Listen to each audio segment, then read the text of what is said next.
disc 9.0 DI2. In this video I'm kind of freestyling it, so I kind of want to show you what to expect when you buy a Canyon bike and a few reasons why I bought this Canyon. Now, first of all, I was kind of hoping, as with so many other people, hoping that this year would have been the year that they went completely integrated with the cables, but it wasn't meant to be.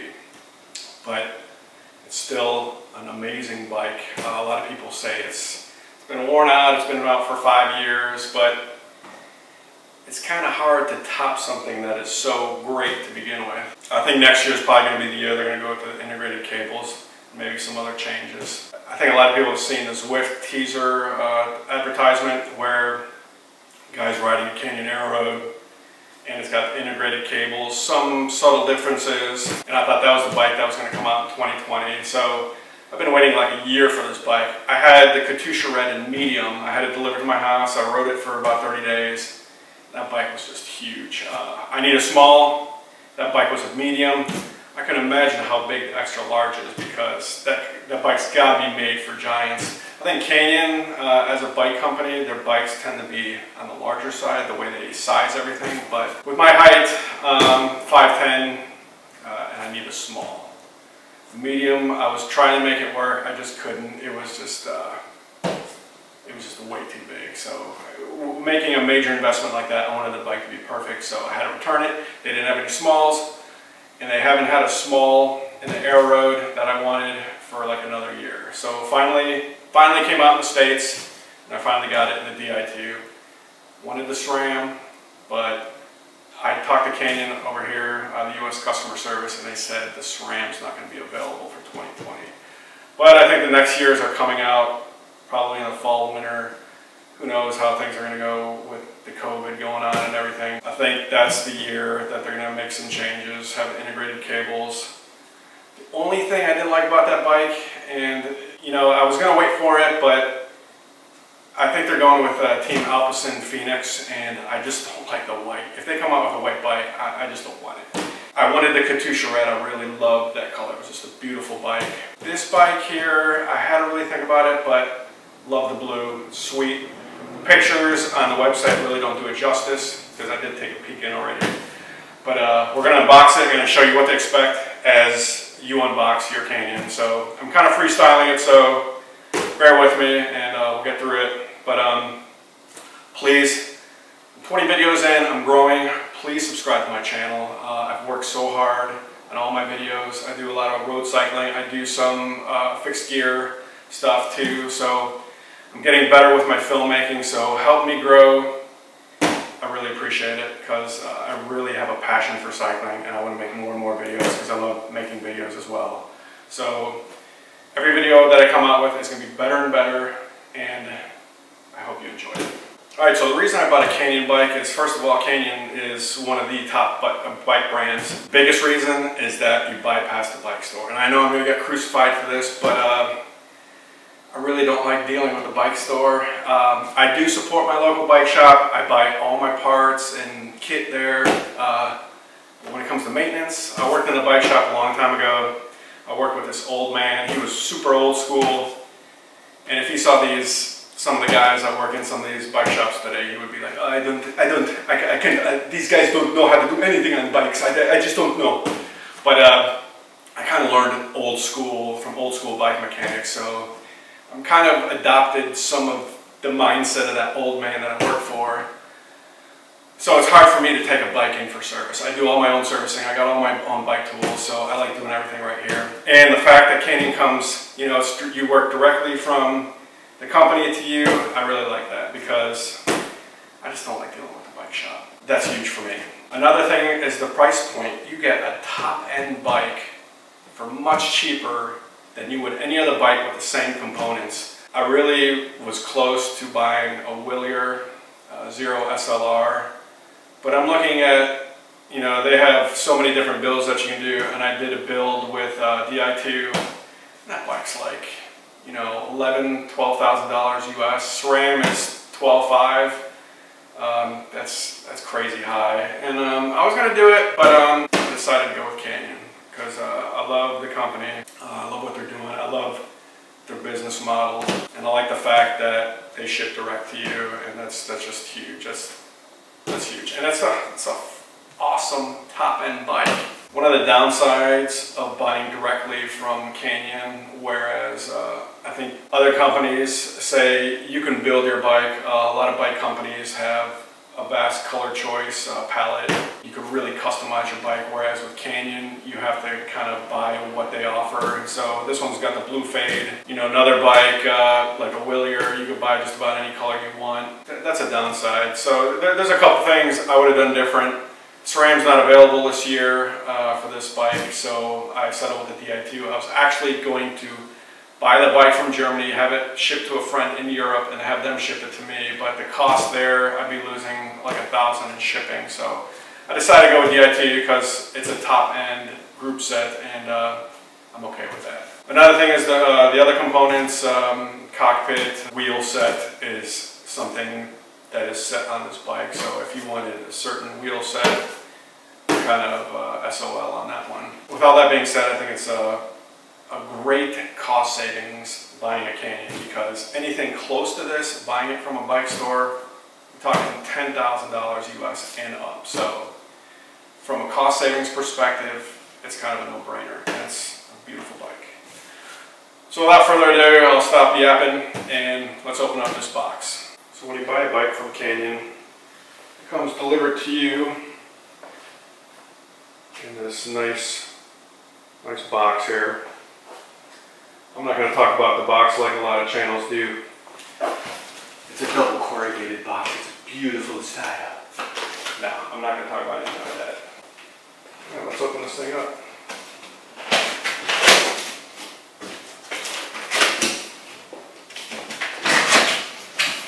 Alright, so when you open it up, you can see the bike in there, very nicely packed. And like I said, the color, the website just does not do it justice. It's really cool. It's this awesome fade, beautiful blue color going to like a darker blue. I'm sure that's going to look awesome in the sun. And you have a couple boxes. Let's get started. You're not 100% guaranteed on what you're going to get from, I think, from the wheels to the cockpit. You might get a CP10 cockpit or an H36. Now, I did hear the CP10 is slightly lighter, but I looked it up and I actually like the look of the H36 better. And also, H36 is a completely different mount. If you have a Garmin or a Wahoo, there's a different mount for the H36 and the CP10. So I have the mount ready for the H36, so I was kind of hoping I'd get that, and sure enough, that's what this one is. Alright, so let me pull this thing out of here. Welcome to a community of passionate cyclists. I don't know, that's a bad German. Alright, so straight up. Easy peasy. So here we have the bike out of the box, very nicely packed. So I'll give you a brief overview of everything on this bike, and I'll do a quick assembly. First, let's take a look at what's in this box. All right, nice little box. It looks like a little storage bag here.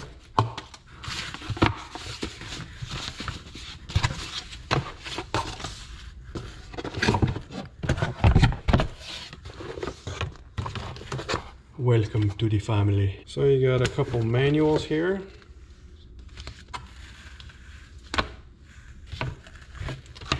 Alright, so this is all the stuff they give you for assembly. A vintage style torque wrench.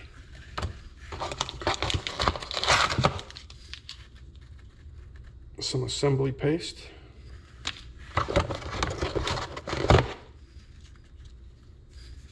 Hex key, USB, I think it's for the DI2. Yep. I wonder if anybody uses these pedals on an Aeroad. That's got to be crazy. I guess it's got to be like government mandate or something in Germany. Because if I've seen anybody ride an Aeroad with that, they need to get slapped. I also have a little case of different type of bits, look like Allen heads and a Torx bit. Probably everything you need to assemble this bike. Alright, so here's another bag of stuff. Alright, I'm just going to pour out these contents. You got a manual on your DT Swiss wheels. Oh my gosh. A small novel here. Oh, well, they give you a setup if you want to go tubeless. A couple valve stems, some other associated stuff for the DI2. So nothing too crazy. Let's go ahead and put this bike together. So now I have the bike out of the box, and this is part of the whole assembly process here. All right, I got the frame on the box. I have the wheel and the saddle off the bike. I'm gonna set those aside. Various spacers here, so depending on your bike fit, you can make adjustments, but for now we're just going to assemble it as is.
Alright, well, this is kind of like a rough put together, but I just wanted to give you the idea of how the whole process works of pulling it out of the box and getting a first look at the bike. But I will say the instructions that they give you are based on a different bike. I think the instructions are based on like a quick release axle to where you mount it in the box. But this is a through axle, so doing that thing with the box where you put it on the end of the box, I'm sure you've seen some videos, that doesn't apply to this. But other than that, it's just, you know, you gotta take your time, put the thing together, a piece of cake. I kind of roughly put it together, I haven't torqued anything yet. I just wanted to give you a look of the bike put together. Not complete, but you know, you get the idea. But anyways, I'm gonna have a bunch of subsequent videos, and I'm gonna take it for its maiden ride down in Gulf Shores, Alabama. And pardon me for sweating. This is the deep south. I'm in Atlanta. It is hot and humid. Oh my gosh. But anyways, 2020 Canyon, Aeroad CF SLX 9.0 disc DI2. Beautiful bike. Like I said, a lot of people are holding out for the next gen. Guaranteed the next one's going to have completely integrated cables, which will be cool. Not a deal breaker for me. I wish this one had it, but I could live with this. And it came with the H36 cockpit. It also comes with the CP10, which I guess is upgraded. They say it's slightly lighter, but I actually like the look of this one better. And also, you could possibly get different tires too. I'm so happy that I got the Continental GP 5000s, my absolute favorite tires as of right now. I'm going to put some pedals on it, get everything fit properly, take it for its first ride close to the beach. So please subscribe because I'm still growing. I need you, please. And I'm going to go on a lot of rides with this thing. So it's a beautiful, beautiful bike. Love it. Take care.